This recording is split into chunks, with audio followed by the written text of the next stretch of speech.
Welcome back to AskAPop. Today we're talking about I found my favorite neighbor on Facebook.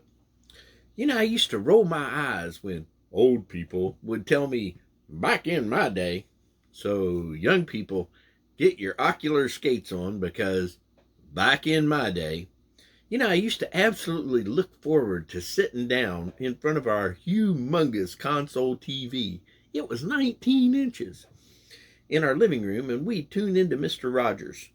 He would take us on so many different adventures. He wasn't afraid. It was really cool. But the coolest thing is, he wouldn't be afraid to make mistakes. He had the most soothing voice in the world. And the coolest thing for me was he looked, in my opinion, exactly like my papa. When I got older, I started learning a lot more about this man. And the more I learned, the more I admired this guy.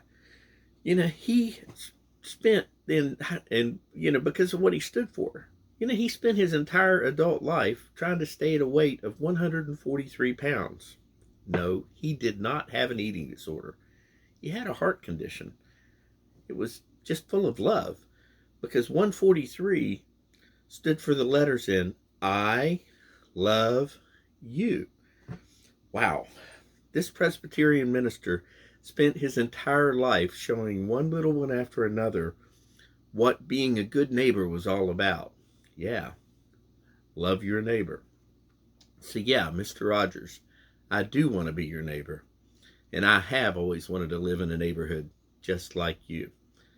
P.S. The garden pic is a picture of the Garden of Gethsemane, where the two icons that I'd mentioned today have always taught me that I was never going to be in the garden alone.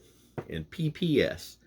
The reason for the AskAPop today is because I did come across Mr. Rogers' neighborhood page on Facebook, and that's what, like I said, got me to do this post today. And now I'm a happy member of that group, and if I may be so bold, won't you be my neighbor? The Bible verses today are Mark 12:29 through 31, and 1 Corinthians chapter 13. The whole dang thing. You'll love it. Ha! See what I did there? As far as questions go, do you have any favorite childhood shows that you remember? What about Mr. Rogers? God bless you. Have a great day, neighbor.